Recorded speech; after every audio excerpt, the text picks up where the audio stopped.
It looks like but you everybody's had, but coffee and Tim's Guinness is more full than mine. So I'll be right back. I'm gonna top this I was off. gonna say, I just realized after 2 years, Tim's in a totally different book club than the rest of us, Oh yeah. yeah, but and we didn't. None we, of us knew. I'll catch up when you go back from that stupid daylight saving time. A week or two. In fact, I just got mine hot and fresh, finished brewing 2 seconds Yeah. ago. So And unfortunately, I had my last cup of the one of those brands that have lion's mane in the coffee. So I've got to go get some more now. And it's not that easy to find in bricks and mortar shops here, and I hate getting stuff online. We're having a little change of seasons here. well, your camera AI, entertained us with panning around and zooming around your room Oh, it's a while you were mess. gone, Dan. I got a bunch of camera equipment on the couch. Yeah, I got myself a new camera, which so that I could start recording my some of my videos in a slightly higher resolution and stuff. And then this little guy that I was using couldn't handle it, so I had Hmm. to get a Mac Studio. So Hmm. uh, uh, you know, one thing leads to another. I justify it all on the basis of Hmm. of work, I guess. So, anywho, so The we've got a next, lot. the So there's a lot next, to cover this week in the book. Go, I'm sorry, Tim. the, the next thing you've got to worry about when you let your camera loose is that it goes back up to the technology that we see in Blade Runner. So it looks round the corner and sees what's in your undies drawer and stuff. That would be a trick. Yep. If it could sort of Uh, drone out and give you the whole 360 of the tiny little apartment I live in. Yeah. Yeah. So there was some weird economics in this one, I thought, in this section. well, I was relieved that in this chunk there were people I know the name of. All right. Mm. Yeah, I like this section more than the first. The Yeah. first just left an awful lot of holes, and this started filling in sort of the more like diverse and different aspects of economics, Uh-huh. which was good. Yeah. And it's just, and there's still like large pieces missing just from like modeling and like assessment levels, and just being able to keep track of all of these different pieces, and just sort of a large chunk of it sort of still living in the first wave of economics, which is just building models and slow data. Um, the the three waves of economics. First wave of economics is sort of large, largish data sets from months past, years past, and they've been accumulated. Second wave is massive data sets or very large data sets, but they are not current. Third wave of economics, which is like the last 2 years to 5 years, is massive data live or relatively live, like within an hour. Uh-huh. And so you're able to look at economic shifts, what is weather doing to various things. And it is a very different lens to look in on things. Uh-huh. Um, and just takes an awful lot of processing power to stay on top of it, but the capabilities are there and people are using it. But it's just that whole have been looking at it from that lens to figure out these are sort of the like social economic framings and subframings within economics. And there's more than what are listed, but it was good to sort of see these sort of pop in. Uh-huh. Uh-huh. Although it struck me that, for something that came out very recently, there's kind of a dated element of some of this, isn't there? I mean, Yep. this first one, the plural economy. Okay, so it begins again with Polanyi, right? Hmm. Who I double checked, lived from 1886 to 1964, Yeah. right? so the best work that he did was in the first half of the 20th century. Hmm. And then this author Laville goes on to, sort of make this comparison between um, these two types of economic thinking, Yeah. these two definitions of economics. And one of them, the second one, he says, is more substantive, by which I assume he means more connected with reality. Hmm. I actually went back and I looked at all of the definitions of substantive to see which one I thought was most It, closely matching what I thought he was trying to say. And I think it's almost, and honestly, I think it's almost a normative use Mhm. in this case, right? That he's saying, well, this is I'm just going to say better. I want to say better, but I have to think of another word, so I'm going to say substantive.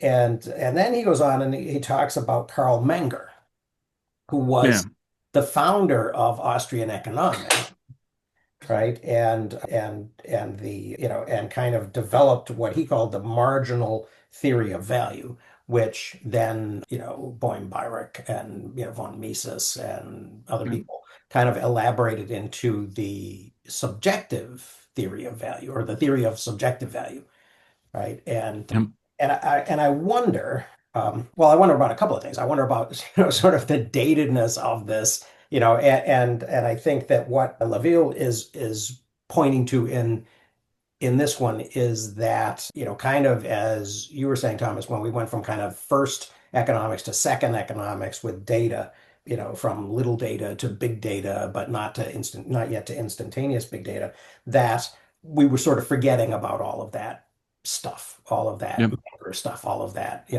subjective or marginal value. And what does that do to the kind of the conclusions? It I mean, it seems like that maybe there's even a contradiction in there. I'm sorry, but go ahead. no, I was just gonna point out I don't know that it's dated, but it's more foundational. Hmm. And because the first two essays, those two sort of give the underground the underlying framing beyond just like general markets and just looking at economic shifts and so forth.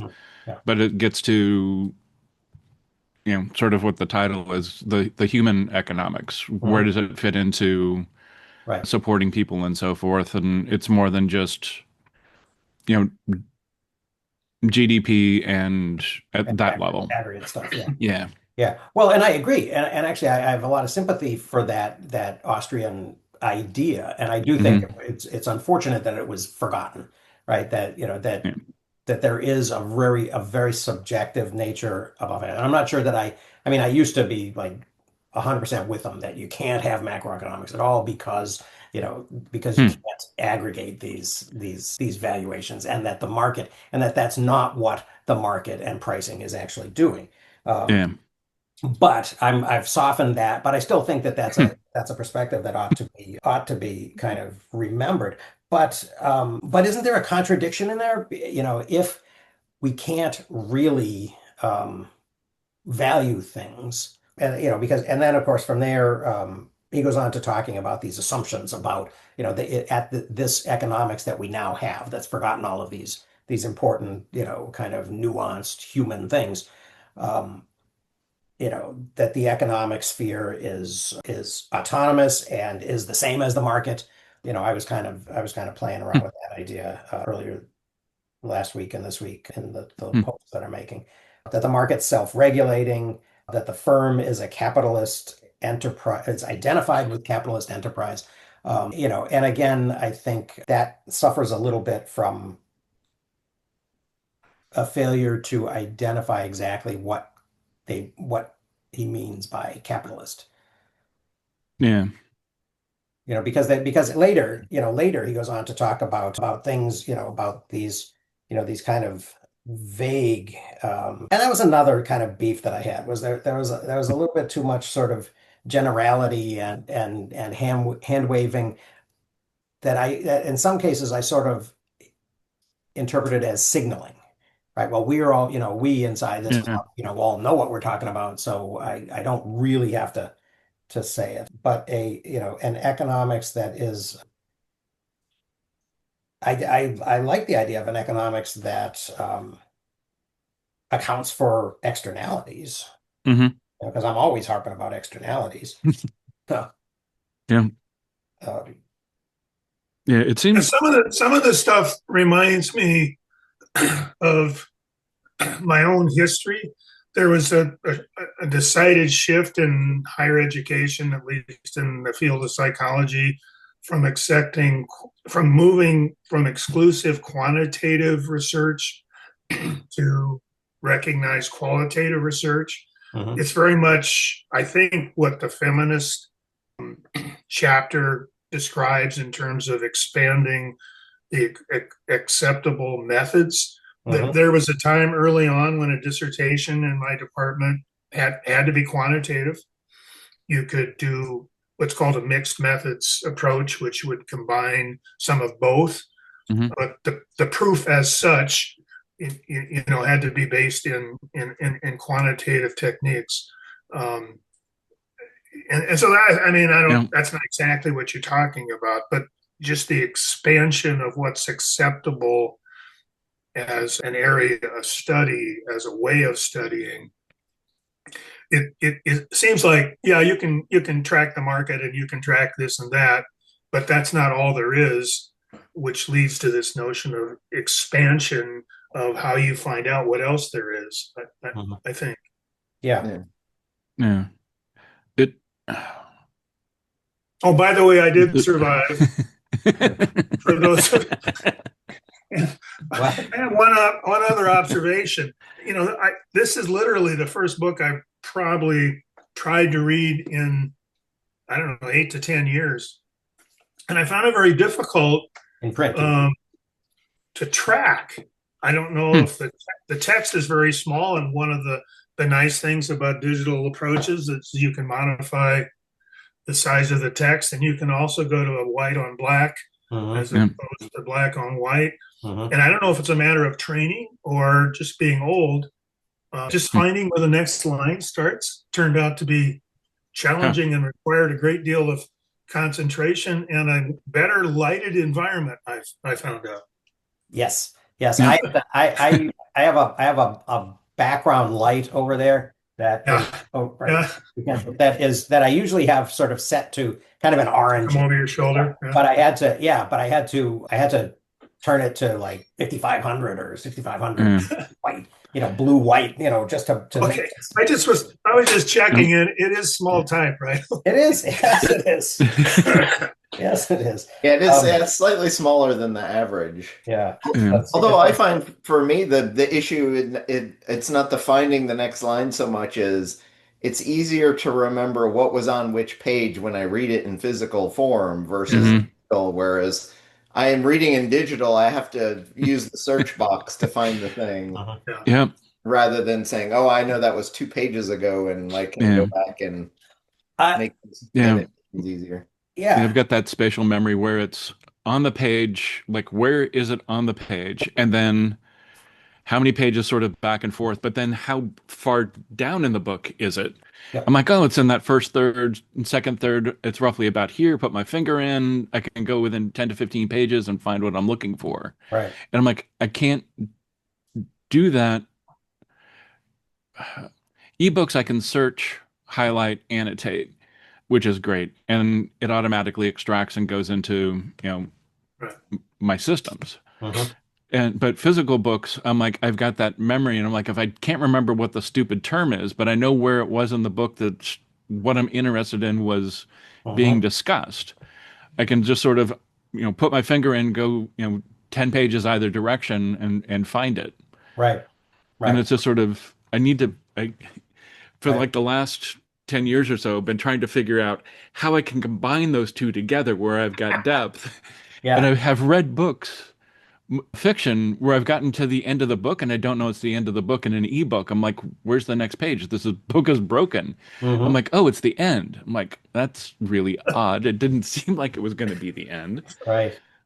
Well, it's funny because I realized that I do, and actually that sort of argues for, for that sort of Adlerian personal index, where you go back to the, on the title page or whatever, you write the Yep. keywords in the pages where they first, appear and that sort of thing. But it does strike me that I am, the interacting, and this has been a while, I guess, since I've interacted with a physical book. Hmm. And I am noticing sort of patterns of my highlighting, Yep. I can, and then, and what that's led me to back to is this idea that, I kind of understand the logic of an essay or an article like Yep. this, right? And so, but somehow having it on the page in front of me makes it easier for me to say, okay, I should look for, for things that might interest me, in Hmm. this, this is the introduction and and it has Yep. a sort of a physical extent. And then this is the argument, and then this is the conclusion. And so and that I have to admit too also it gives me an opportunity to zip over things that, that don't particularly interest me. Yep. So so there's that as well. One of the things to go back to what you were saying about, sort of what you were saying, Mark, about the kind of Hmm. the shift from the quantitative to the qualitative. It does seem like especially now, now that we have, what Thomas was calling, this huge volume of big data that's also kind of immediate and constantly updating, right? Yeah, what then now is the role of narrative and of anecdote and and how much do we credit a well-told story of anecdotal evidence versus, a graph or a table or or a database. There was a big God, I guess it was the 80s, early 90s. There was a big argument between a cultural social micro historian named Martin Bruegel. I think his name was Mark. Maybe that's the artist. His name was Bruegel in any case. And I think Naomi Lamoureux at MIT, who's an economic historian, and she was saying, her main point in arguing against his anecdotes and his vignettes, culled from diaries and letters and things like that was, if it wasn't broad based, why do we even give a shit? Mhm. And and it sort of exposed it, kind of ripped the top off, this thing that's been going on, sort of under the surface in history for a long time about, sort of the truth claims that historians make and, and really questioning them. Does this, did you just, are you just an authority and did you just tell an authoritative story or did you tell a compelling narrative or, Hmm. did you somehow convince us that your kind of one-offs were meaningful, or do we kind of go with the social historical idea that data is important and that at least gets us some type of a glimpse, however imperfect, into what was going on in the 99%. Hmm. I mean, obviously, anecdotal reasoning is always an issue, um, at least at the personal understanding level. We think we have stumbled on something. We start telling stories about Uncle Joe who did this or that, Yeah, as opposed to understanding that Uncle Joe was just weird. That most people weren't like that. That's Hmm. right. Well, there is and I feel like there's two disconnects that aren't being talked about here that I think help bring economics back to a more human level that I don't see anybody talking about yet. And one of them kind of is that anecdotal thing. There's a disconnect between the complexity of how the economy works and how we describe economics. And yes, we're all broadly well educated, university, at least bachelor's level, if not PhD level people chatting about these topics here. But there's a complexity here that the majority of my family or the average Joe in America just would not understand at all. They You would say liberal economics, and they don't know. They think you're making a political statement about Democrats versus Republicans, Hmm. and you've lost them there already. So and I see it every day in the news. They're talking about the economy and what's going on, but then there's how does the guy on the street feel? Does he feel he's better off or not better off? And there's a huge disconnect between how that person decides I'm going to vote for the man or the woman based on how my economic situation is doing and what I maybe do better under somebody else.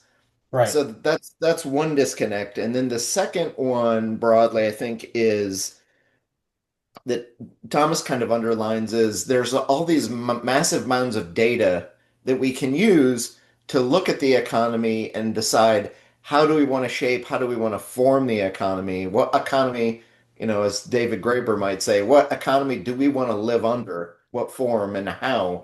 Right. And we're not able to make that kind of distinction in some sense because even though we have all this data, when it comes to actual application of policy, and I look at the Republican Party and they're telling one story. We want a bigger, broader, robust, growing economy, or generally Robots. that's what they have said in the past.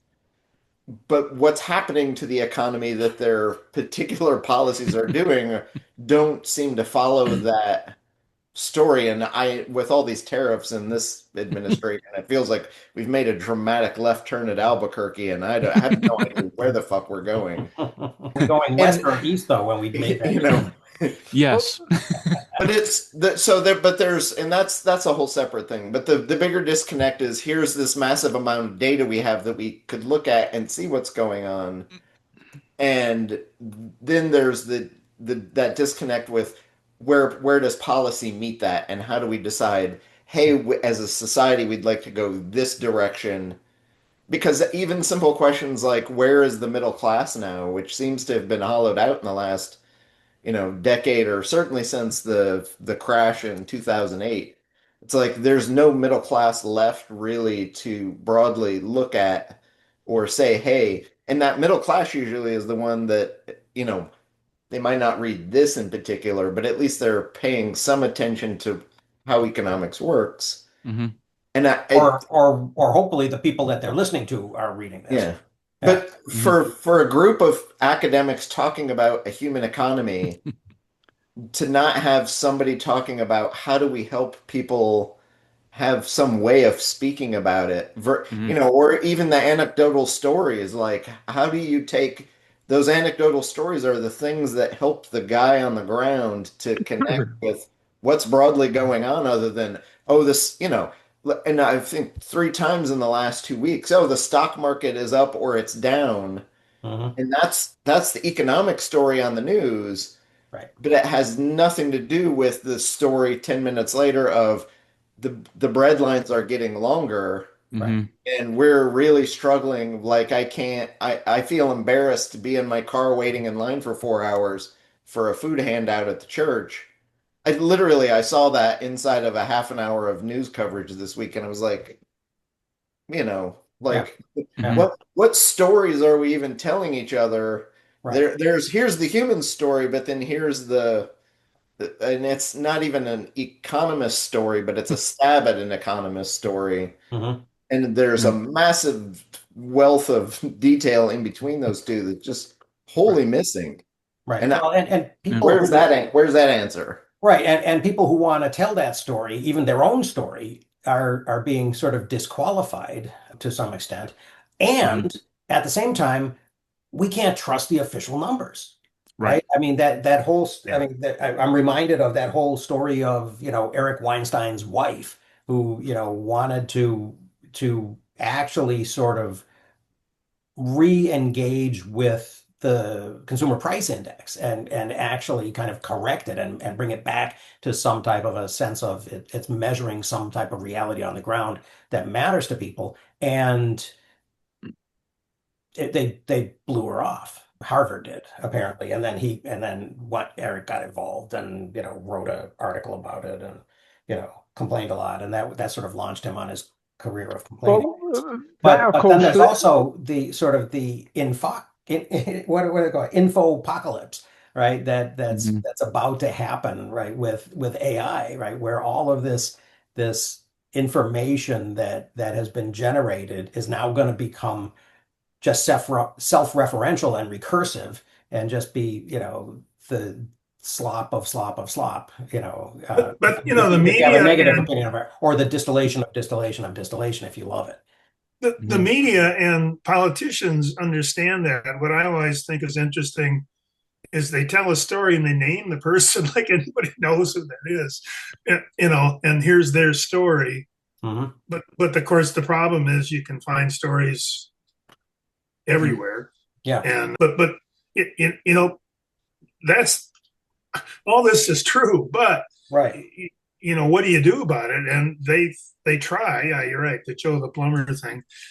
They try to personalize it with stories of people.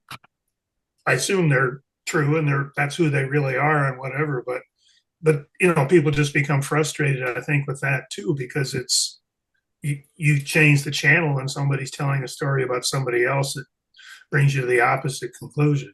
Yeah, Yeah. yeah. Well, and the you're right, Mark. You can find stories everywhere, and we have found stories everywhere all the time. And so maybe part of the actual question and the thing that we're fighting over is sort of that culture that surrounds our willingness to suspend our disbelief and to kind of Yeah. accept when somebody like Ronald Reagan says, this is what a welfare queen looks like, and there are a lot of them. Yeah. And there's that willingness to sort of accept that well, as representative.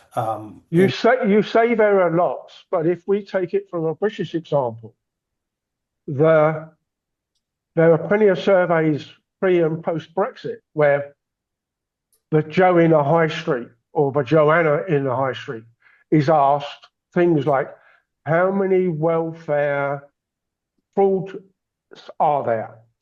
And UK wise, the department that looked after welfare had something like 5 times higher fraudulent members of staff than they could actually find benefit fraud.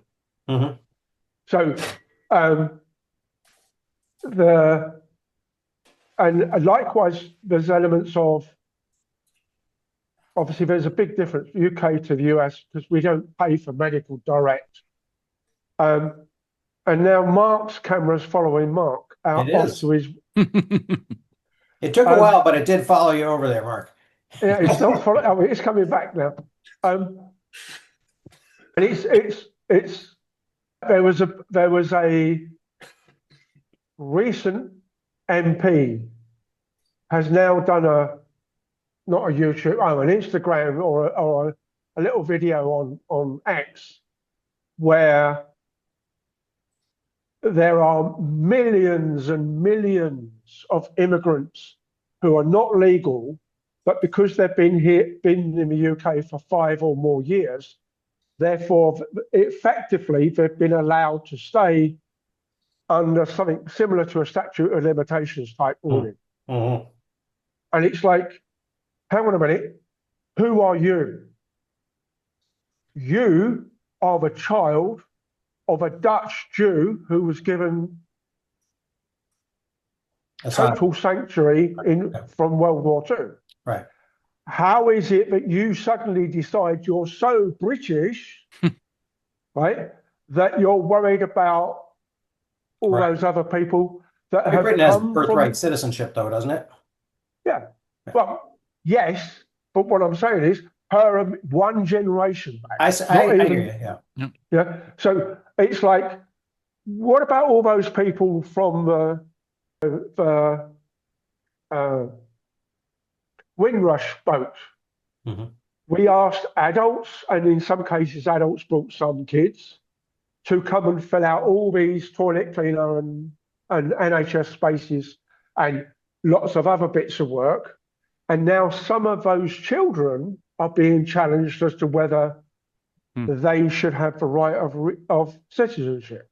Mhm. And many of them never needed to buy a passport or apply for a passport because they never could afford an overseas holiday.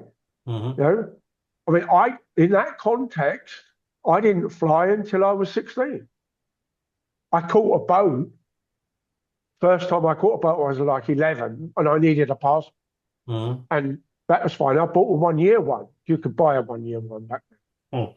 But the reality of the data in most instances has no bearing to what the man on the Clapham omnibus, because we don't use American Joe, understand because it's not that discussed. Otherwise, Brexit would never have even been entertained, would it? There wouldn't have been a referendum. Well, Every, all those everybody, signs on the sides of the buses helped, right? well, but everybody, including little Nigel, is saying Brexit was a disaster, right? And Be careful what you now wish. even the civil service is being permitted to say so, Yeah. right? You're 10 years too late. You should have been saying this in Right. Right. 2014, 2 years before the referendum. Yeah. And they were. There were a number of people saying exactly what is now happening. Mhm. Mhm. Yeah. And, you know, But still we don't see the big movement of, well, it's if it's so bad, let's go back and fix it, fix the thing that was broken. well, Uh, And I internally don't see they are. that. That's a tough one. Internally, they're saying it, but the problem Yeah. comes is we've now got to. When we joined, we was like number 11 or number 12 or something. Now there's 26, 27. We've now got 20 plus people to convince, Mhm. and the way the law is set up within the EU, one veto is enough. Yep. Well, and along with the EU, the conflict that Great Britain was involved in was always about the euro and Yeah, Yeah. and the battle between the Deutschmark and the pound sterling, right? And that has been sort of conclusively won by Frankfurt, and so the City of London oh will yeah, yeah, would re-enter at a huge disadvantage. Yep. and me, And you because decided that. the year that happened, I bought Deutschmark. I sold pounds to be Deutschmarks in Germany Hmm. at Easter, 10 Deutschmarks to the pound. And when I went in August to pick up my money, there were 4 Deutschmarks to the pound. So thank you very much. Yeah, I won. I actually came back with more money than I went. Wow. Wow. Nice.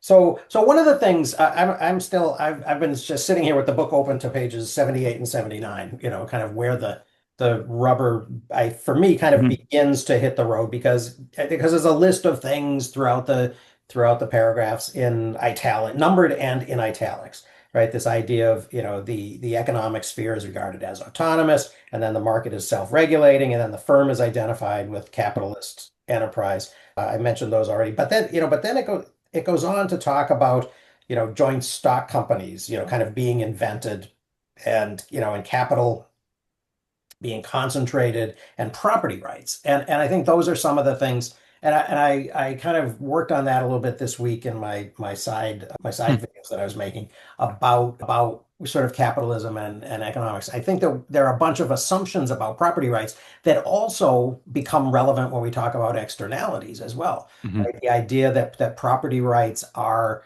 um, more or less eternal and heritable. In at first from person to person, and then from family, and then within families, and then within incorporated firms. But so I think that's an interesting element. And then there's another thing that I actually wrote in the margins that I'm gonna remember to, kind of write a little essay about as well, I think. Anonymity, right? And this kind of goes back to something that Graeber said about, remember Graeber said that when you have trust and when you're operating within a community, then you can either sort of keep accounts and keep in, either in your head or in some type of a document, some type of a of a rolling um, ledger of, who owes what to whom and how much, and, when the last favor was given, and when, when it's my turn to, to return the favor or whatever, or that economy where, where the women never, took exactly what it would take, to balance the scales, because then they would never have to interact with each other again, right? And that's a thing that fascinates me a lot, is sort of the anonymity of the market transaction, right? Where the supply and the demand curves intersect, right? You have sort of this automatic clearing Yes. of the transaction, and it's completely anonymous, and it's assumed to be one-off, right? So that all of the value that is being contemplated is the value of the commodity and the price that is going to be paid for it. And those things will exchange without any other Now, without any other types of considerations.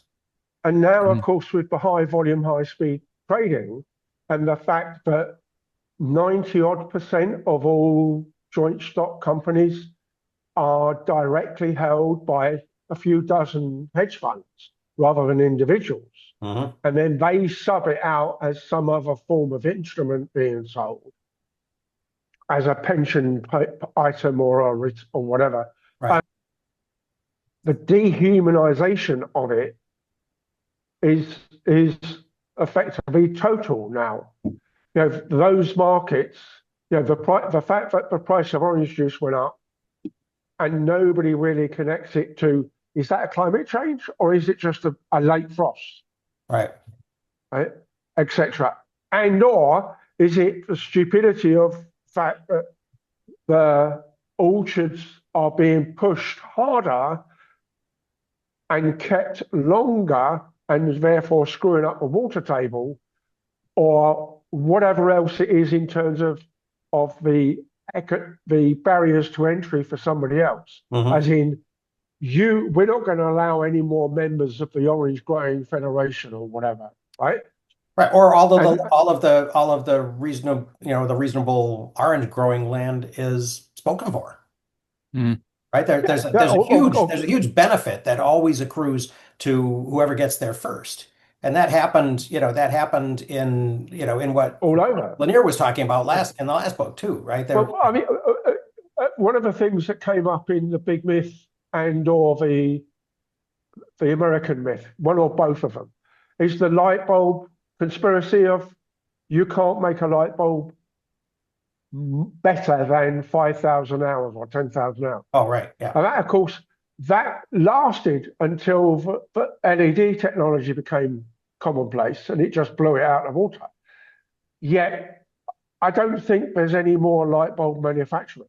I think it was just the technology was so advanced that the likes of Philips and Osram and so on took it on, evolved it sufficiently to become an acceptable light, and have kept that cartel effectively going, except they now produce 25,000 hour lamps instead of 5,000 hour, but Well, at 10 maybe times the to price. some extent, but there are people like the guys who make that thing behind me, that are sort of nipping at their heels with other technologies, right? So there is an opportunity when a new technology comes along. Yeah, yeah, but that, your purchasing power aside, my budget for light bulbs was for like $5 million a year, and I always needed a little bit more until we managed to get 50+% LEDs.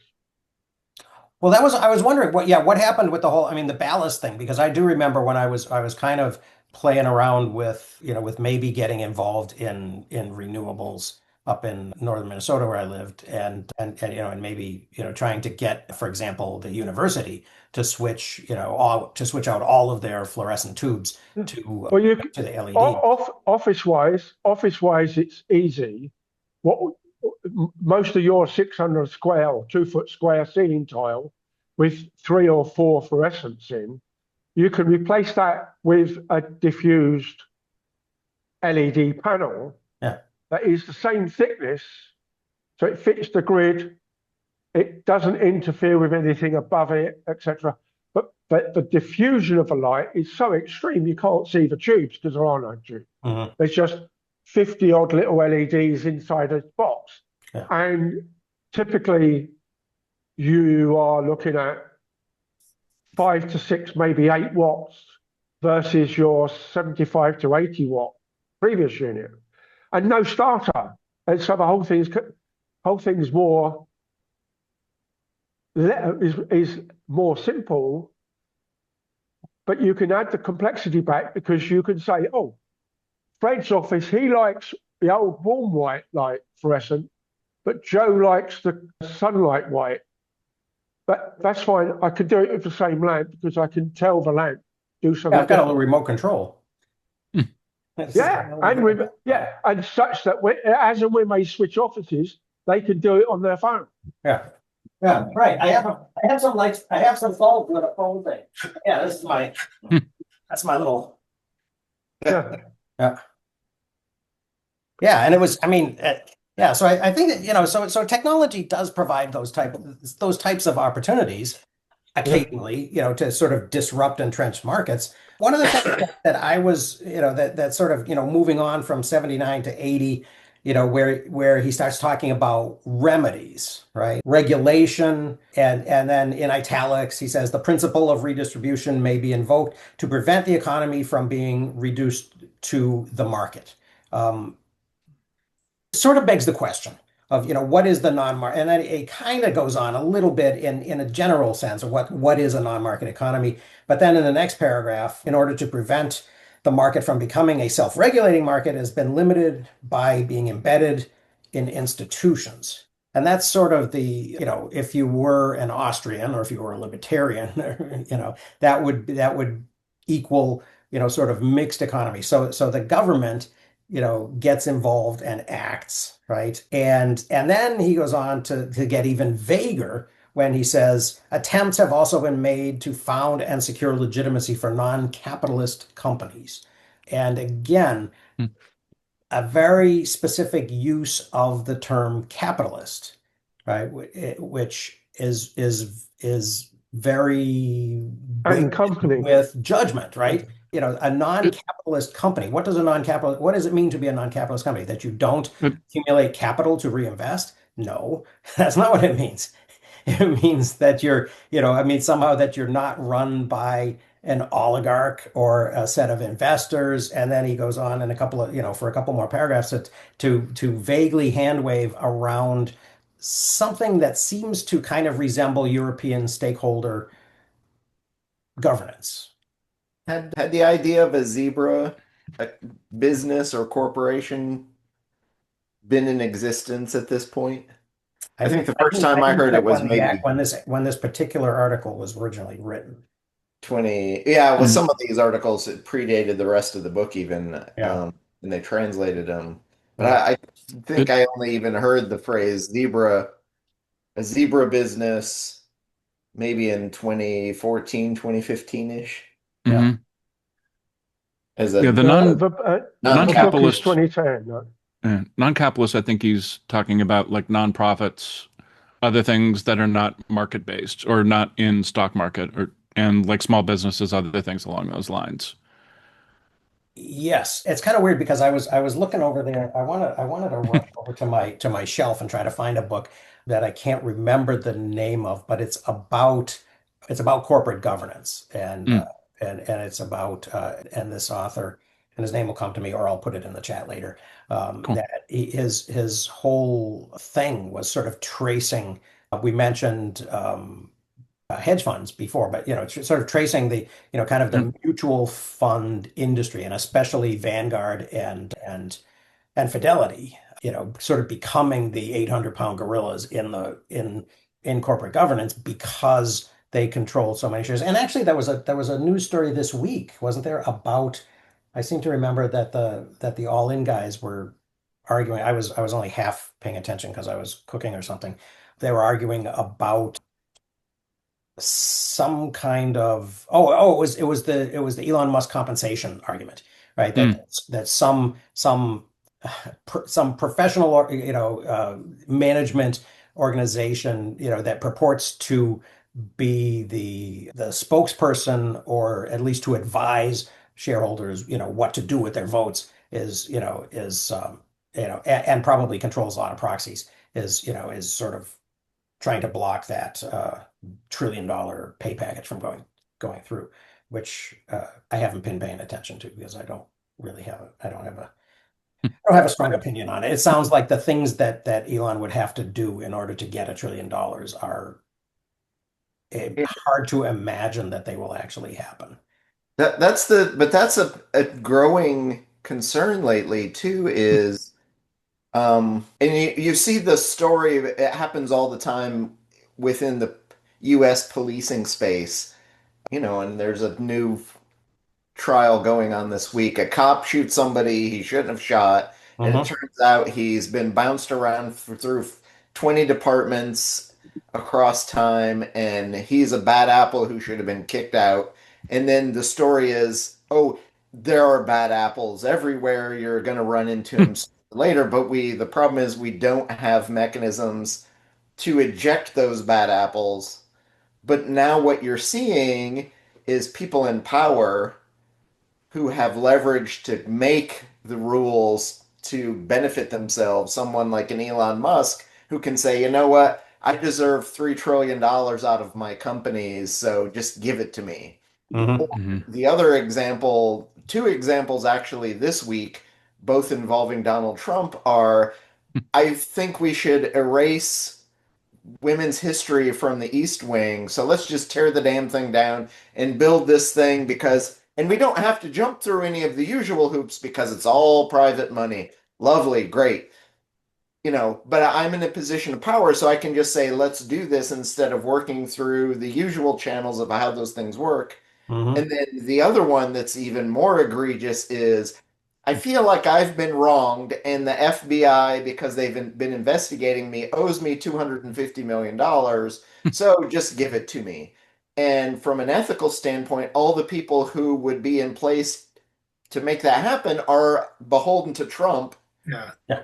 and or he would replace them. So it's just fiat from above rather Hmm. than the usual. So that Well, he said he was going to give it to charity. there's a growing trend. Oh yeah, because he's totally I good for assume it. He's means going to write that Ivanka, check. because she's not working for a profit anymore. And my favorite is, Flying coach on JetBlue. Trump said, "Oh, I've donated some of the money for this grand ballroom," but no one has said yet that it was $1.50, which I'm sure is, what's going to end up happening, and then it's going to turn out, oh wait, he didn't even bother to write that check. Hmm.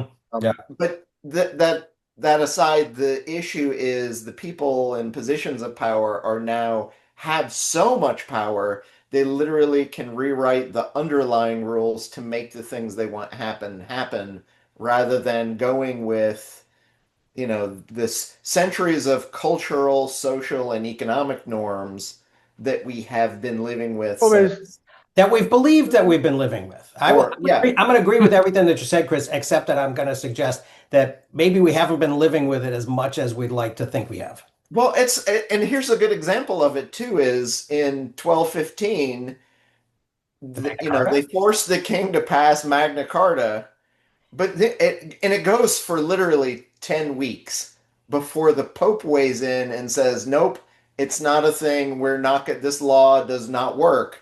And I guarantee you almost no person on the planet, everybody's like, "Oh yeah, Magna Carta, habeas corpus, all this great stuff. This is Mhm. where our laws are written." That law only lasted for 10 weeks and then it was thrown out by the Pope. And the average person could not tell you that. I almost guarantee. Well, maybe the the, assumption is that when Henry VIII got rid of the Pope, then it came back. Oh, Then yeah, it came it back. goes Okay, back in yeah. effect. Yeah. Because all those barons, like, Yeah, were still yeah, around and had that power. right, right. So Laville, or however you pronounce Lavie, however you pronounce, goes on to talk about about totalitarian regimes and this putative thing that he wants. And he says the transformation totalitarian regimes sought to bring about could never reconcile freedom with equality. The two may, on the other hand, be reconciled by the ill-defined alloy typical of social democracy. What? Um, I literally wrote at the end of this chapter, it's beyond me what he's arguing for in this piece. Yeah. Like, you get an idea of he's kind of moving in a direction, but not which direction. Um, so Yes. the thing I got mostly out of this is that I really need to go back and read Mouse. Uh, Yeah, I mean, it reminded me in that way. It sort of reminded me a lot of, kind of Marx and Engels. Yeah, it's easy to identify the flaws in a system. It's much more difficult to suggest an Solve them. actual Yeah. viable Well, replacement. given all this time we've wasted on chapter 7, I must admit I really quite liked chapter 8 Okay, let's get to it. and move it on. Oh, yeah, and that's somebody you knew, right? Sabine. No, I didn't know but obviously what I would imagine we all know is that Sabine mentions Herman Daly, for instance. And I don't know whether any of you guys have looked at a chat of the last day, but chapter 8 brings me back to my Auntie Chris's Lego in the background. There, I put down the capitalism explained through Lego graphic in the chat, not the chat, but the community forum. Okay. So you get this limited green square base of Lego, a pile of different colored bricks, and then it says, "Go on, create infinite growth." Hmm. Now, I always have sympathy, inverted commas, for this because almost nobody can never see the boundary. Yeah. Yeah, it's a bit like the opposite of a flat Earth thing, right? Is I can't see the edge, so therefore the edge must be whatever I imagine it to be. But I'm sitting there as an engineer with an awful lot of thermodynamics, so I always like to draw the boundary. And of course, in chapter 8, Sabine talks about the biological, the ecological, and the physics side of how maybe we should be talking about economics, because it's a flow, stock, and exit problem. And it's only a second order derivative after all.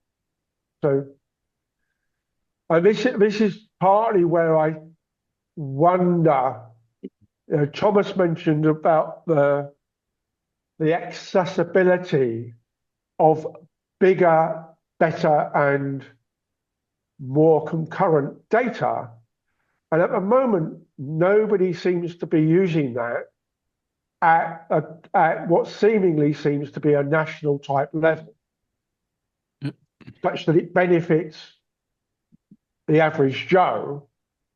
But the people who've got hold of it and are billions and billions TV series and the hedge funds are using more and more data from more and more sources to actually manipulate the market. And then it's like the same as with a lot of the stock market type scams. Oh, we've got some stock left over from our big customer pool. Would you like to buy some? Well, yes, the first, second, and third time maybe that you do that, you still win. But the fourth or fifth one is going to wipe you out simply because they make you suggest that you buy, you trust us now, so you buy more and more. And it's not so much, and it's not even so much the thing that you buy, it's the timing of the buys and the sells. Absolutely. Yeah. I mean, and it's like this month,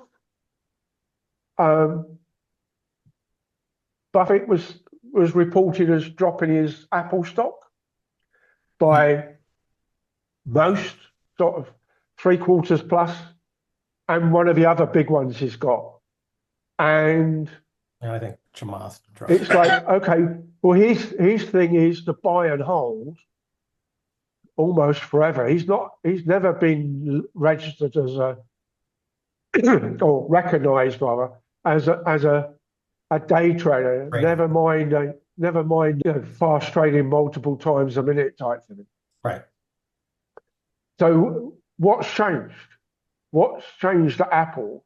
And then, oddly enough, by quirk of fate, I'm sitting there most evenings this month with Apple TV, Hmm. and it's like that's the BBC equivalent. You know, the BBC made a computer. Let's remind you, twice rather, BBC A and a BBC B. They never got past the black and white, black and green screen uh, ASCII type stuff. But it introduced a whole load of people in the UK to be able to Hmm. write BASIC. Don't think it ever went past BASIC. But the use of the data, the collection of the data, has now been, it's a big thing. And it shows you where the value is. Hmm. We go back to the previous book, Who Owns the Future? And yes, can I have all my Facebook posts back or whatever? Right. I could make a big blog out of that. Hmm. Yeah. But so I must admit, I did like chapter 8, where it started to talk about economics, mostly in terms that I use anyway.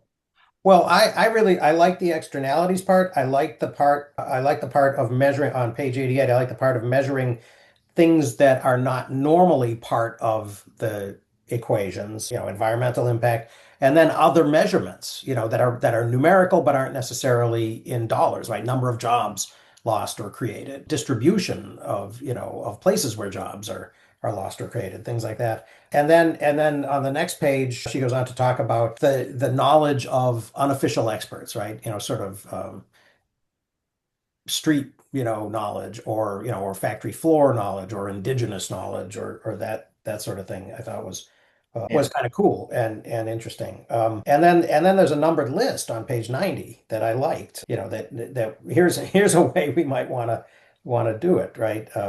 Take nature seriously, take human dignity and justice seriously, and take time seriously, right? And that's the thing that I really like to focus on a lot, right? Mhm. Is the discounting of time value, right? That it is so, I mean, it just falls off so fast that there's, Mm. you go beyond 10, 20 years, and you can't you can't put anything that's that far away into an environmental impact assessment in Mm. the current economy. So I think that's something, because and that's the thing about externalities that people don't get often. Mm. They remember that, yeah, it's not, it's things that aren't easy to quantify in terms of dollars and cents, like, the noise of landing planes. I was walking around a lake in South Minneapolis yesterday, and right by where I used to live, and the planes are coming over. It was the middle of the afternoon, so the planes are coming over every like minute and a half, and it wasn't unbearable, right? But the closer you get to the airport, there's another lake that's a couple of miles closer to the beginning of the landing strip, and Mm. they're much lower and they're much louder over that lake, and the property values are consistent with that externality, and so there it is accounted for a little bit, right? But the thing that's yeah the thing that people don't realize is that they're hard to quantify monetarily. They happen sort of in the periphery as opposed to the center where the profits are accumulated. But then the one that they always forget about is that they can be delayed, right? Yeah. And they can be delayed, and they can be so delayed and unanticipated that it's hard to recover damages. Yeah. So yeah, Mhm. so It, I think I've mentioned the example of the remote CEO who makes a decision. So let's say, the mining executive who lives in Connecticut in his lovely $20 million home Hmm. makes a decision that we're going to totally despoil part of Montana to mine for something. Hmm. And, he extracts all the wealth out of that thing, and then 50 years later, it's done, and you just have this massive slag heap that's worth nothing. Yeah. There's nothing holding that executive's feet to the fire to either pay back and the super fund then is responsible for cleaning it up, so it comes out of the government instead of coming out of the profits that were taken from the original mining. So the better thing would be if you as an executive really want to do that, then you need to leave Connecticut and you need to go live and put your house right next to the Yes. place where you're mining so that you see and feel the differences. Yep. And I came to this too at one point where my dad was running a plant in Michigan, and his boss, the CEO, lived somewhere else, said, "Oh, hey, why don't you just, it's easy, just do this thing." But it was going to totally despoil, and it was a small thing, but it Hmm. was going to despoil the way the plant looked to the rest of the community. And my dad was like, "No, I live here. I have to see this thing every day. We are not going to do that thing." And it was only because he lived there that he was willing to say no and that he was in a position of enough power to tell the guy, no, we're not going to do that because my house is right here and or the business is here and I'm at the business every day. That's just stupid. But that type of power rarely plays out in the real world that way because the guy at the top who says, "No, we're going to tear down the East Wing," just means we're going to tear down the East Wing. Um, but I saw a lot of overlap, especially in this chapter with kind of the human economics of Lanier's Who Owns the Future, which I think he was making that same sort of Hmm. humanist argument of how to, there's the world is happening, but how do we bring the human element back into it? Yeah. And very much so, Rayworth's 2017 book, Donut Economics, which we read a while back, Yeah. which I think I did a better job of making these arguments than these papers are making. I mean, there's a lot more density in what these papers are presenting. But I think if we go back to the storytelling we were talking about, 45 minutes ago, she tells a much better story Hmm. of what and why than this book is necessarily. Yeah. Yeah. Um, Yeah. I think one of the things that strikes me about this whole conversation is that what's beginning to happen to us here in America is what imperialists have been doing to the Hmm. developing world forever, right? Yep. So in addition to so the mining story that came to my mind was there was a couple of years ago there was a big controversy in northern Minnesota that a conglomerate called Polymet wanted to mine for copper just to the north of the Iron Range and sort of basically between Lake Superior and this wilderness area called the Boundary Waters. Um, and they wanted, and they wanted to do it was sulfite mining of the type that they do and actually there was a Chilean company that was kind of involved in the plan.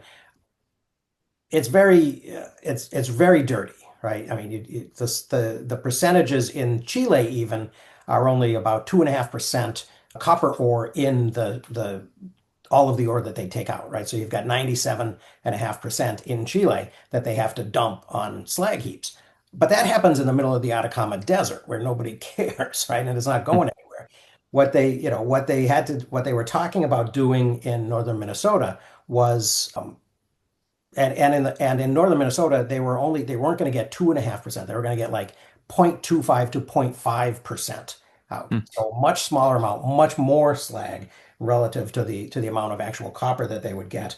And they said that we will and it was going to be a 20-30 year, like you were talking about, Chris. It was going to be a 20-30 year proposition where they were going to come in, they were going to create a lot of jobs, they said, and then they were going to, and then it was going to, it was going to be over. It was going to, it was going to have a life cycle. But then even in their own environmental impact statements, they said, well, these ponds that we have to build to contain the poisons, the cyanides and all of these things that are the byproducts need to be maintained for 500 years.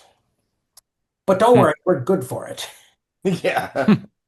right? We're good for it. And Like, this is, and so I mentioned there was an Antofagasta, South American Chilean company that was involved in this. But the big, this Polymet was this, was this veneer of kind of Americanized ownership, right? But really, the big owner behind it all was Glencore Xstrata, which is probably the biggest, along with BHP Billiton, probably one of the biggest mining companies in the world, and it has a horrible track record in places like the Congo, right? Where they've just destroyed the environment as well as, a lot of people's lives. So so, so this, so, so the point of me recounting this whole story once again, because I've probably told it before, is that this is what we've been doing to the developing world forever. Hmm. We're just sort of shocked and appalled when a global conglomerate like Glencore Strata comes and wants to do it in the boundary waters of Minnesota. How very dare they? well, I'm reminded too of there was a news outlet that started writing news stories about US politics as if we were a third world country. Mm-hmm. And Banana Republic. it was such a hilarious, like, interesting juxtaposition of just how far we've come. Mm-hmm. Um, but I was reminded too, as you said, oh, it's 500 years and we're good for it. Like, how many, not even corporation, you can't name corporations that even go back 500 years because it's not even the East India Trading Company didn't Right. have a lifespan that long. But Right. you can't name human No, but institutions, they got cancelled because you they know. had a They did get revolution. canceled. Right. Right. The oldest corporation in America is Harvard College. Hmm. So, and they're only 400, going on 400 this. The oldest manufacturing company in the US is Remington Arms, and they also are now in bankruptcy and having issues. Mhm. Um, but it's hard even to name a human institution. The United States is only 250 plus years old. Right.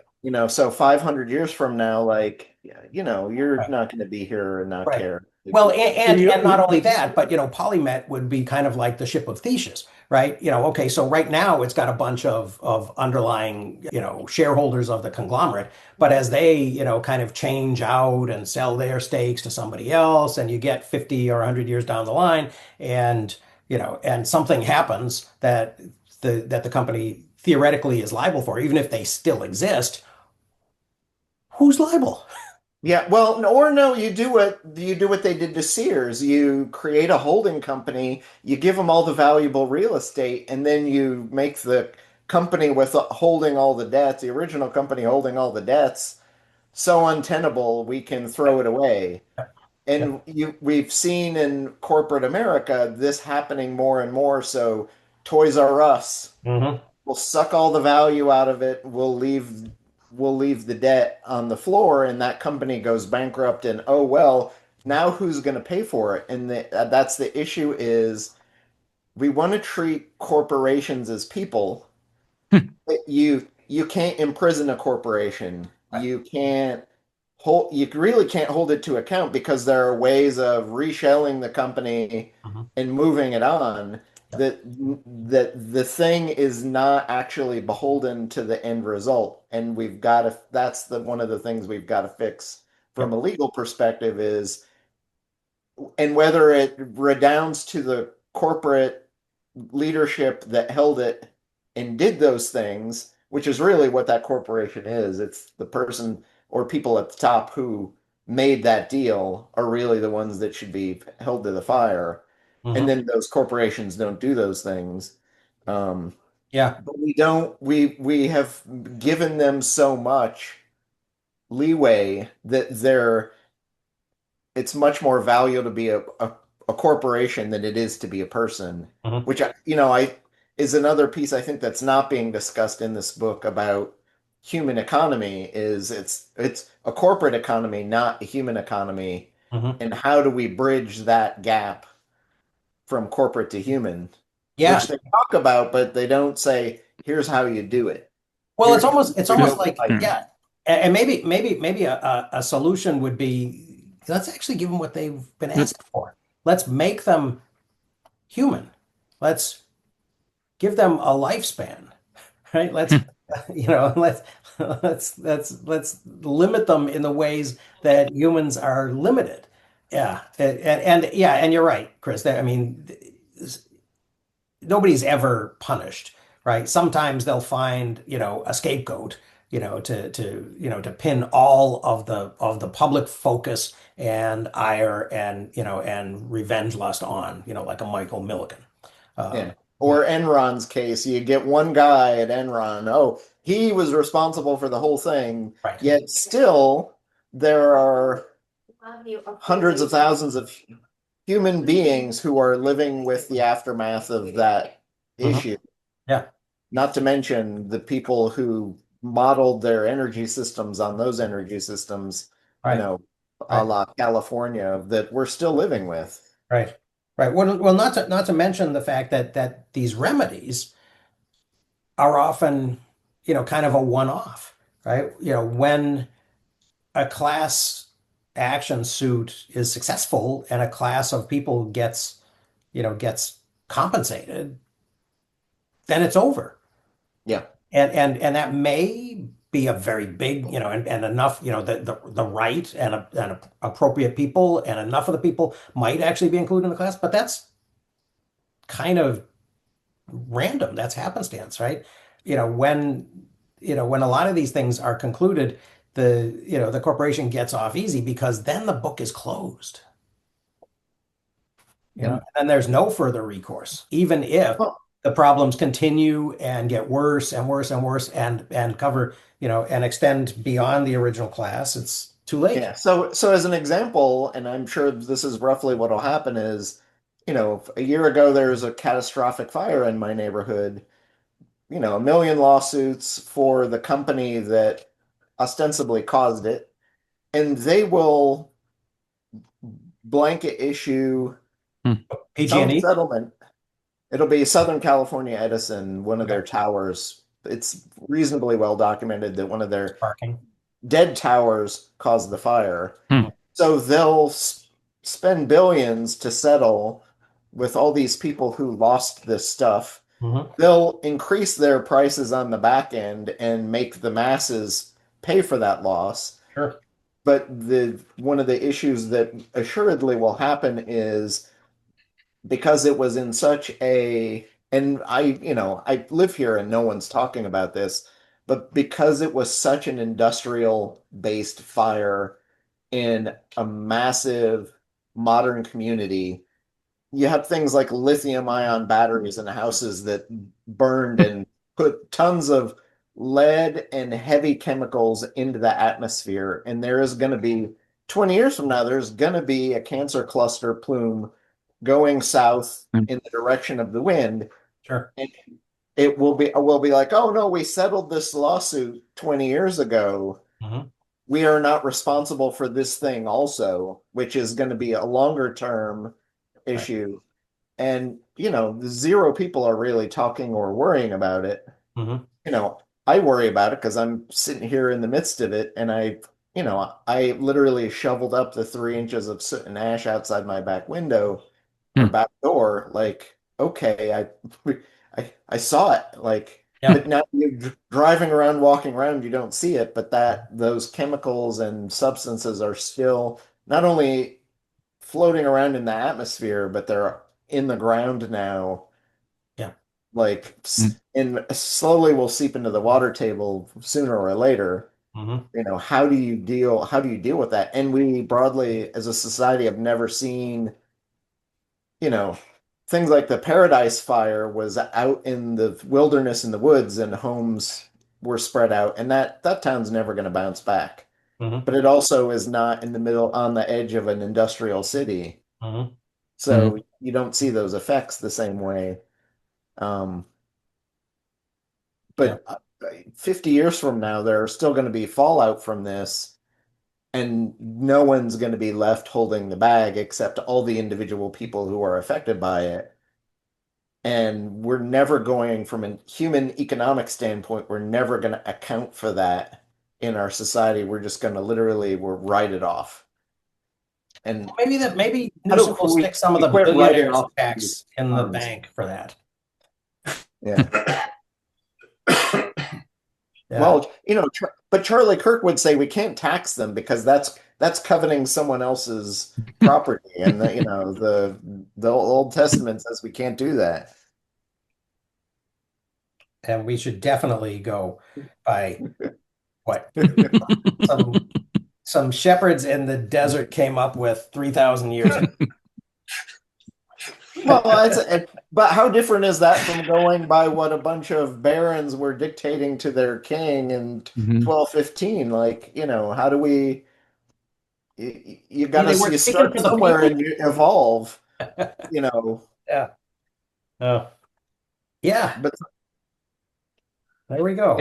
So that's and figuring out how to where to evolve when you've got 350 million people, Mhm. and there's only two solutions: either go right or go left. Apparently, is the only Apparently. And the because loudest of voice is going to win. Yeah. So moving not the forward, loudest, but the most exciting and crazy voice is going to win. Like, yeah. Which brings us to the women chapter. Yeah. The five cisgender white middle class people are gonna have some opinions about feminism. It, I don't have any opinions, it, except that I do like that. I do like. a, a side story. When I got out of college, I worked for the Commonwealth Club of California, which is sort of it's like the National Press Club, but West Coast, and there's a was a weekly, still is a weekly, like nationally radio broadcast talk by world-renowned individual, and they also have like thousands of like smaller gatherings. And Betty Friedan was coming in to speak, and the woman who was going to introduce her asked the Commonwealth Club to write her introduction. And all the women were like, nope, not going to do it. We don't want to screw anything up. So it fell onto me, a year or two out of college. And I'm like, I knew of Betty Friedan's work, but it was just like, oh, this is going to go really well. Mhm. Um, and it was I just found that just really funny. Mhm. Um, Yeah. I was just like, okay, this is like a 2-minute introduction. How bad can this go? And had good points, except I couldn't meet with the person who was actually going to present it. So I didn't know how she spoke, and like, what, are big words fine? Mhm. Short sentences, long sentences, how are we going to do this? She's like, oh, I don't need to do that. Like, this is really important. So I wrote something sort of middle ground, and she hadn't read it before she got up on the podium to do the introduction. But it was, and it was also the junior league who had sponsored her coming in, which is an odd pairing to Mhm. some degree. But yeah, but one of the things that struck me in reading this and was bringing back grad school and working on my thesis for public policy and sort of a practicum, and my paper was immigrant youth work and wage patterns, and trying to figure out what mattered for success for immigrant youth. And one of the things that I kept on running into was having to split out. I could not have men and women in the same data set, Mhm. because it was vastly different. Mhm. It was just really messing up the outcomes. And so, and each time I ran my data set, it was the old days of early PCs on like a DX 486 that I had borrowed. I was doing late at night at one of my uh, like part-time jobs at a healthcare trade association. And I'm like, they had one that I could run my data set, but it would take 2.5 hours each cycle to Mhm. run the data. It will now run in like 6 minutes on, my current setup. Mhm. But it was just like, so I'm like, do I really want to split it out? Do I want to go and do all this work? And it made it better. But I ended up going back having it mixed because it's the two things that stood out from it, which was the number one thing to have, or the differentiator from success or non-success, was having a driver's license. Mhm. Um, and but I was just like, crud, how different is it with men and women? And it was talking to the advisor and talking to the men were just like, oh, just leave the women out of the data. And the women professors are like, oh, you just present both. But they're just like, you need to, to do it well, you need to split it out. And I'm like, I could split it out if I had known this like 2 months earlier. Mhm. This would be, which would be much easier work. And Right. I'm You like, could have designed it into the whole thing. yeah, but it was a real wake up call of just like things are so vastly different between men and women when you're looking at things in the economy and just and it was one of the data set I was So using came from Department of given Labor. you given you were looking at sort of education level as well, Yep. or education outcome, what about one parent versus two parents? Was that within That was your in there data? also. Yep. But as a separate column or wrapped Yep. in? It was a separate. So there was Right, 200 to 300 so variables. you came up with driving license is more important than having two versus one parent. Yep. Yeah. The dollar amount difference and the ability. So it was a longitudinal data set of time series that ran over 20 years and following the same individuals as they sort of cycled through this 10-year life cycle. That's really interesting, given the controversy in Minnesota about what they call illegals, Mhm. being able to get driver's license. Well, and Yep. the driver, They regard it as, well, you show up to vote with the driver's license, they let you vote. Well, I'm not sure if that happens or not, Yep. but that's exactly what you're talking about. You'd rather, what are you going to do if you can't drive anywhere? Yeah. that seems to be the intention in Minnesota. Yeah. Huh. Yeah. There's also a big fraud case going on here. Yeah, that's right. There's Yeah, there's a huge. But let's not forget, pretty much every time the Republican Party decries foul and there's so much fraud in the voting system, it turns out not only is there almost no fraud whatsoever, Right. but the few cases that do exist are usually big name Republican. Republicans who are registered in multiple states and actually doing the fraud themselves. Oh, this isn't a voter fraud thing. This is, yeah, I get what you're. What's the individual fraud case there that This you're? is a social services fraud issue. Okay. Right. I'm gonna try to Hmm. put it up on the screen here. Or I'm gonna try to get it over this thing. Copy and Yeah. The data set that I was using is what the heck is it? The Longitudinal Youth Survey, Hmm.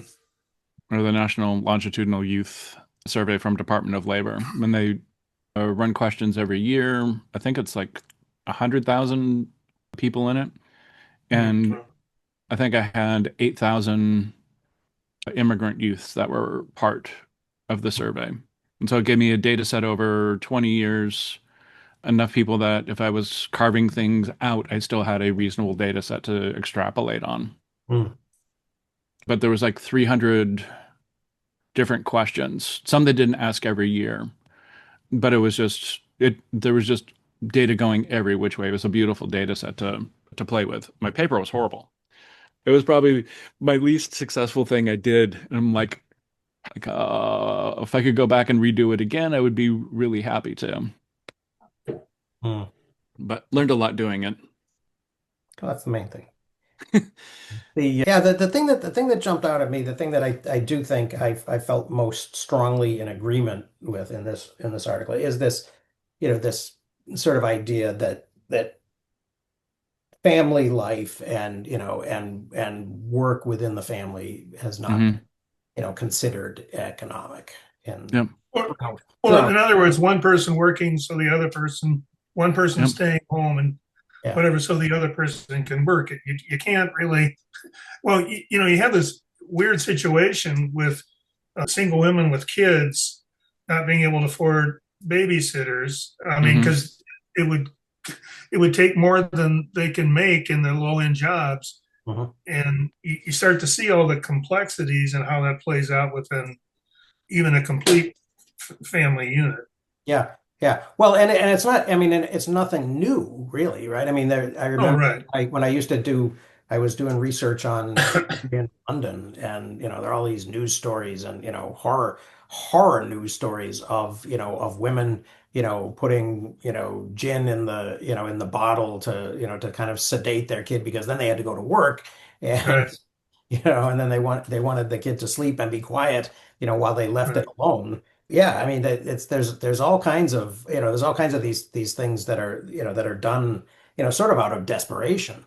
Well, or even you take that and you fast forward it into the 60s and you have, the 19th nervous breakdown where the mother is self-medicating Mm. Right. Yeah.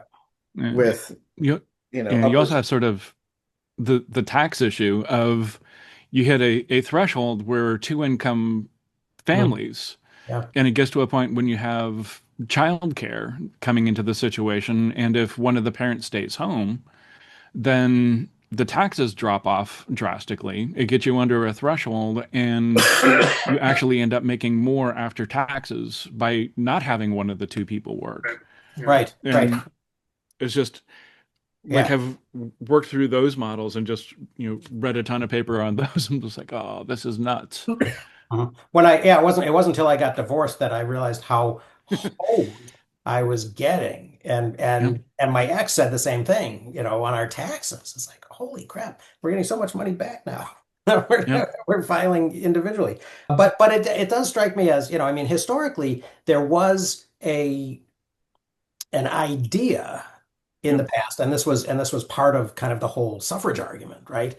The argument against suffrage was that it was sort of not one person, one vote. It was kind of more like one family, one vote. And Mhm. so yeah, and so the assumption was that the non-voting wife heavily influenced the vote of her partner. yeah, And I think that there, economically, there was kind of a similar sort of assumption, right? That there was a family unit that was kind of what the focus was on.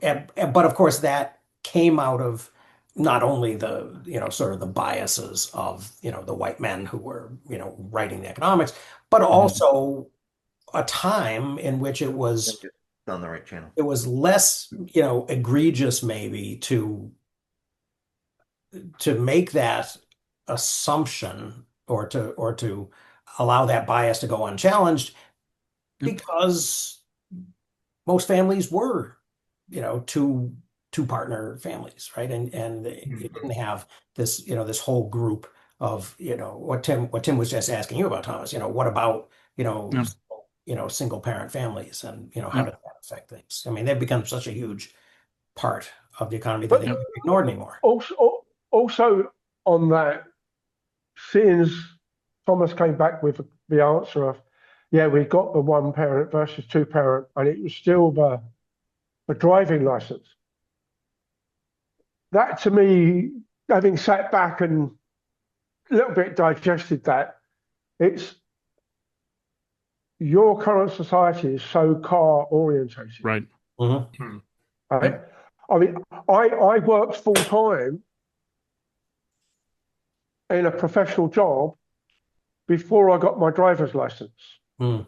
And Yep. I only got that because I went to university and the distance had no bus. I was Mhm. 10 miles Right. and I had no bus. And I can't walk up and down 900-foot hills Right. and do 10 miles and do a university day and Mhm. carry everything. Right. So I had to get a driving license. And prior to that, because I was city based, the fact that I didn't have a car was immaterial. I get on the train and then on the underground, Right. or I could, at a push, get a bus. Mhm. But you then turn around and say, in your database, there's this guy, as we said about it, is out in Montana setting fire to the range. He needs a car to get away. He can't just walk away. So it's so car focused. That's probably therefore anybody sitting down and actually thinking about it from a slightly higher level than you do when you get swamped with that sort of data would have probably said, "Oh yeah, driving license, piece of cake," I would or also add to or that. more of an access to a car, licensed insurance or otherwise. But I would add to that, Tim, that it also sort of demonstrates that you can operate within the system, right? I mean, and my example for that is I had a hell of a time, and partially it was a language problem in Chile getting an RUT, which is the residential. It's like their equivalent of a Social Security number. And I had to, to figure out what offices I needed to go to the appropriate offices, talk to the appropriate people, fill out the appropriate forms, and all of that was me sort of learning to work within the system. And so I can imagine, that there's an effect of that as well. That Well, if you can figure out that, how to go to, the county offices and how to fill out the forms and how to do the thing, well, then you've demonstrated something, some skills that are going to increase your potential success.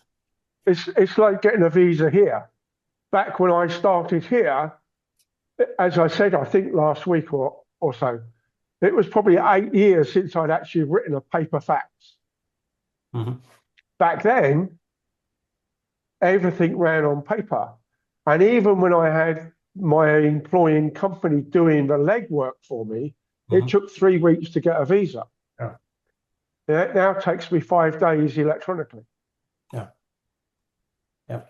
Yeah. And there's not a piece of paper involved other than they say, we'd like to get an update photograph. And Yeah. whether you go to a older style photographer that gives you the paper copy and a stick, or whether you just get the stick is a toss up. Yeah. Yeah. The next chapter is fair trade.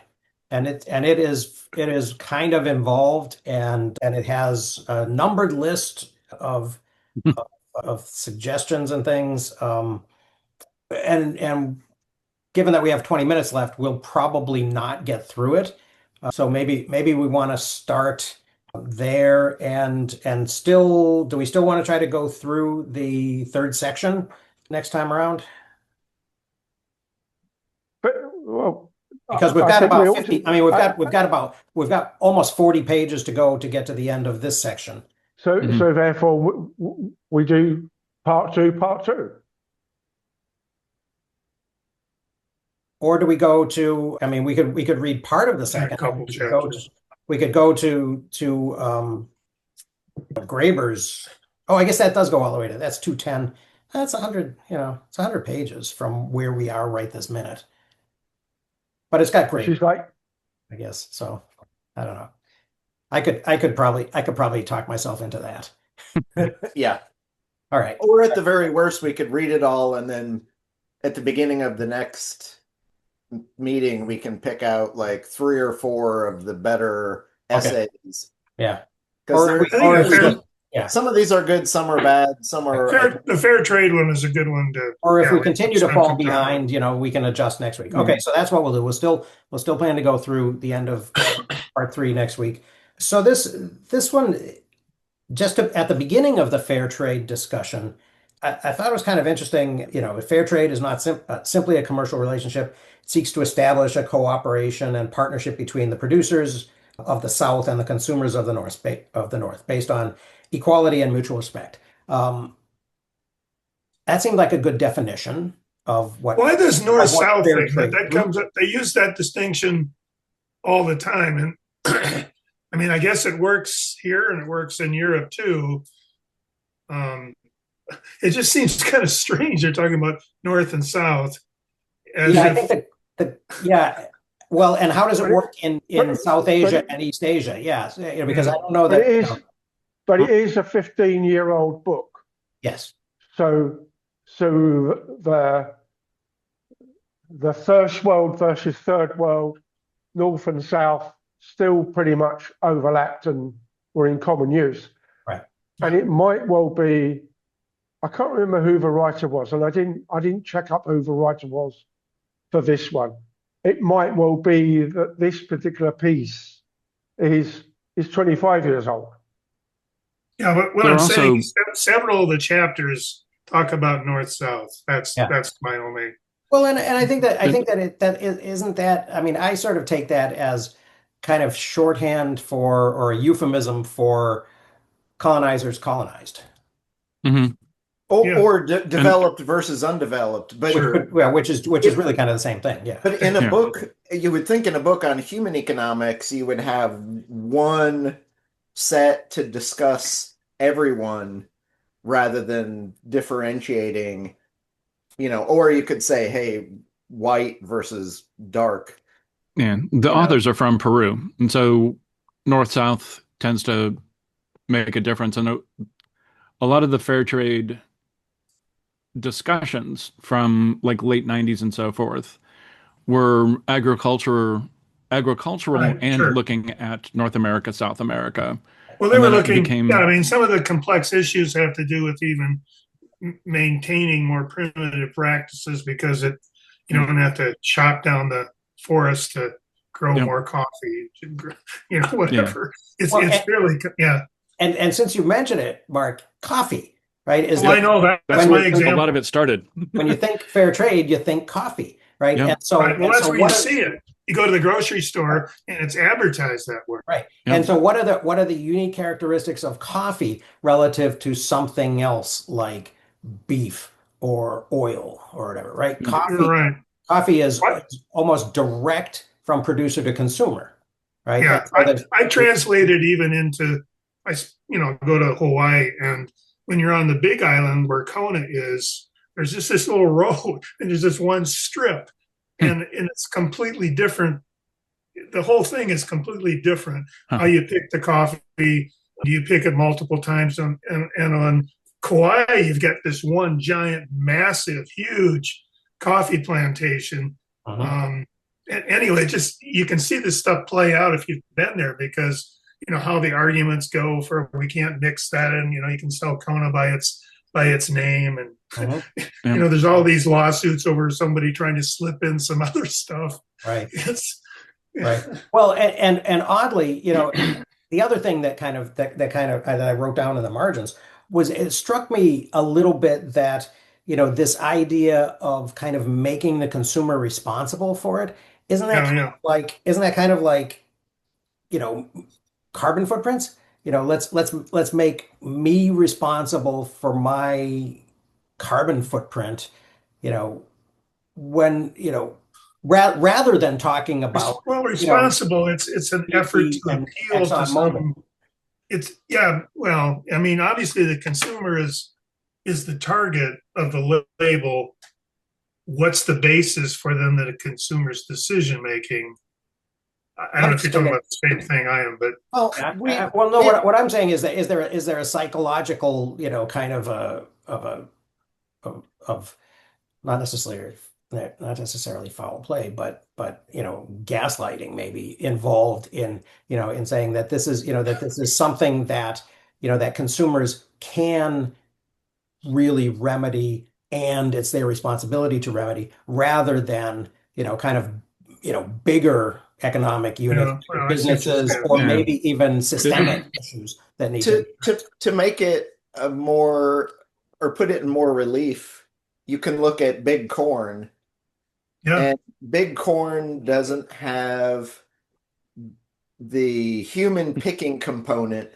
It's all industrialized. So literally to the point that the John Deere combine is being directed by GPS data. Right. And honestly, I would not be surprised if they're capable of getting the military GPS data for moving within centimeters it versus, well, it's you know, yeah. multiple meters, I had. so that I mean, I had. your combine I'm is super still efficient. I'm still connected to people in Iowa that I knew from high school, and I rode in one of their combines once, watching the. I mean, it's amazing. Yeah, hmm, in the 80s or maybe early 90s, I worked with with a systems integrator guy in Brookings, South Dakota, Yeah. who was automating, who was putting that, connectivity, from the GPS satellites to the Yeah. combine in, and it I was mean, brand new at the time. It was very cool. I will say that I think they do still use high school labor in the summers to detassel the corn. Castle, yeah. Um, That's but that aside, we don't when you think of corn, you don't have that same the word fair trade doesn't come into place. The only interesting. issue Yeah. that the consumer thinks about is maybe from a health perspective of do I want high fructose corn syrup in every single product I buy at the grocery store, Yeah. Right. which now broadly is in most American grocery stores, all those products are in the center. So Right. if you Shelf shop on the stable stuff. outer perimeter, you're getting the non-high fructose corn syrup. Right. But we don't make those distinctions for corn that No, we would for something like coffee. Right. no. It's not handpicked. And so with fair trade, the big issues were getting money directly to the small farmers. Mhm. Water quality, because water quality and most of the water quality and taking care of the workers, because an awful lot of the industrial sort of coffee producers had been going in and buying up large tracts and all the small producers, and water quality because of the process for coffee making, it tanked the water quality. The good water went on the beans. The humans didn't really get good water. You got Mhm. whatever was Yeah. left over. Yeah. And so essentially putting the fair trade flag on like coffee bags and Starbucks. I worked at Starbucks after grad school because the economy in DC tanked and there was a recession. So there just wasn't a whole lot of work for policy stuff in mid 90s. But one of the things they were sort of going through this and they were going in and putting in clean water in all of their places around the globe that they owned the farms or Mhm. had bought into. And they were also going to smaller producers and would flag those beans. Yeah. But the fair trade essentially was this is, you know, picked, grown at a human scale. We're taking care of the people. Right. We're taking care of the water and getting to sort of small plots, small farms. Right. And often, And But often, but often small ownership, right? right. Sort of local ownership, local control. Yeah. And so in a but if way, you go it was a way of kind of sneaking in or Yeah. doing without acknowledging kind of land reform and agrarian reform Yeah. in Which the in places, in when the global South means Latin America, in yeah. places that had been heavily, Yeah. just dominated by, but United Fruit Company and, but I think Yeah. what's corn missing producers like that. I think what's missing But in this current fair trade discussion is up until 2000 something, when Starbucks, amongst others, started putting fair trade coffee in front of everybody. Fair trade revenue was almost 70% non-food. So it's handicrafts Mm. is where it started. Because one of the people that created it, people like Oxfam, mhm. don't sell food, they sell stuff. So dresses, handkerchiefs, little bits of clothing and stuff was all coming out of, amongst other places like Bangladesh and India. But because you're buying it at the village level and you're the charity doing the move to market, and you then the charity moving it out into the consumer level, that's where fair trade really started. Mm. Then it realised, amongst other things, palm oil is the other classic. Mhm. Palm oil could be very industrialised very easily, Right. but most of the push is to try and make sure you've got fair trade, and this is not so much worried about the human half of the problem, i.e., education for the kids, guaranteed work ownership, working conditions, education for the women, etc., clean water as well. But it's the orangutan problem. Mm. So Because environmental sustainability as well. yeah, because it's the environmental, it's the you can make a nice big date palm orchard, Yeah. and then you go, well, nobody lives here, so it's not a problem. Why? Because date palms don't feed orangutans, and therefore also don't feed another 250 species as well, which makes things like Sarawak and Malaysia and Indonesia such good places to go. Mm-hmm. Yeah, the fair trade labeling essentially came out of governments and the industries not having interest. Um, and the and so it was, essentially putting it back on the consumer and saying, "Hey, this is going to be a little bit more money.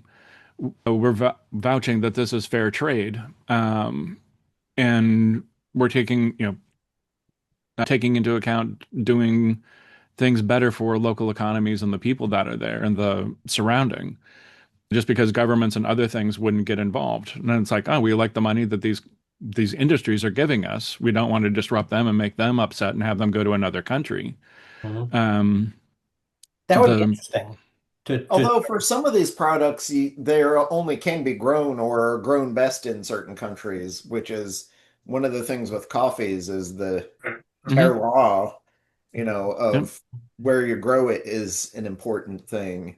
But Mhm. it seems to me from an economic perspective, fair trade broadly is trying to take products from undeveloped countries that are being made and put them on a similar footing to what it might look like if they were grown and manufactured in the United States under similar circumstances. So you're trying to adjust for the gradation between the two economies. And I see a big It's And my, over. my guess is you're even with fair trade, you're still screwing the little guy to some extent because not. the I see cost a of big living there. overlap though between fair trade and farmers markets. Mhm. I mean, I Yep. keep going back to Minneapolis. There's this, if you go straight down south, maybe 40 or 50 miles out, there's all these hmong farms, little Yep. plots, and they, dominate the farmers market scene. There's a very similar notion. You're paying a little more. Yep. Are you? And there's spin-offs of that. These, I don't know.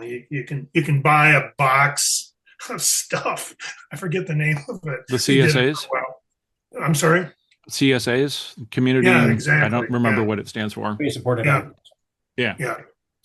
So Yeah. there's similar concepts in these two, Yeah. international versus local. I mean, It- Yep. whatever. one of the things that struck me as in the last within the last 5 minutes was it would be interesting to kind of find out and then tell the story of how fair trade labeling developed.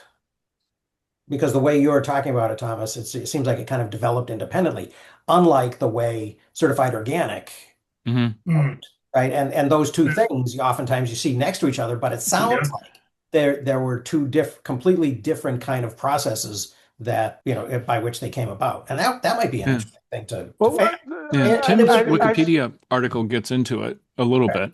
okay. It would yeah, be but interesting too to see. if you take that article and follow some of the independent links, it takes you back to the 1990s Hmm. when in the UK fair trade was started by this World Bank, Oxfam, and Mm, the Women Institute then started it.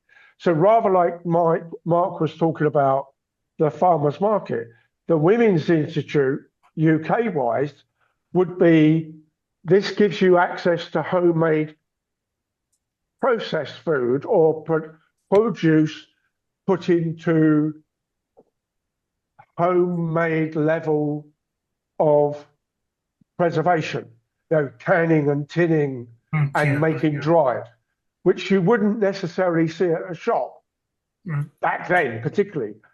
I can't recall when I first started to see things like dried fruit and dried nuts as a trail mix, which is probably the first big use Hmm. that you would see general. But it's very quickly becomes the dominant use for dried fruit that's not dried fruit that you throw in a cake. So it's not raisins, it's not uh, currants and stuff. So it's apples and it's pears and it's coconut, plus all the nuts and a few grains. That then very quickly became, because it's with the walking stroke natural people, they wanted that fair trade quite quickly, and that became very quickly then available for all the organic type shops because they would take it along with fair trade coffee, beans or ground, etc., etc.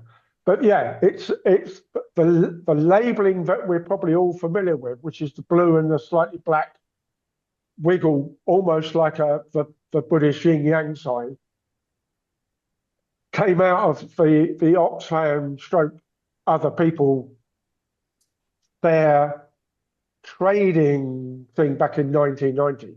Mm.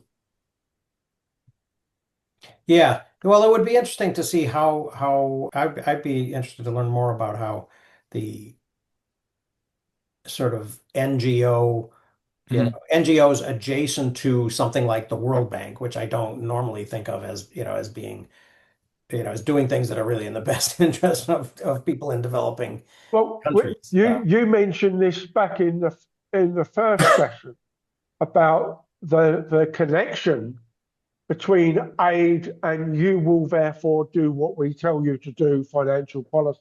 Right. Well, and that's And what I'm and wondering is, what is fair trade sort of a papering over or a veneer over some type of not necessarily as well-intentioned set of well, agendas. So it's I've the got a fair. friend in the palm oil industry, and she sees that a lot. Hmm. But she works for one of the NGO type international recognizing that's not necessarily fair trade, but there's like environmental quality Mhm. palm oil. And then of course you get all the consumer end doesn't necessarily recognize the mechanism of the source because the people in the middle don't want to tell you that 9/10 of the stuff they're buying is not ecologically sensitive. Yeah. And it's a bit same like with an awful lot of the Amazon rainforest or even European primary forest.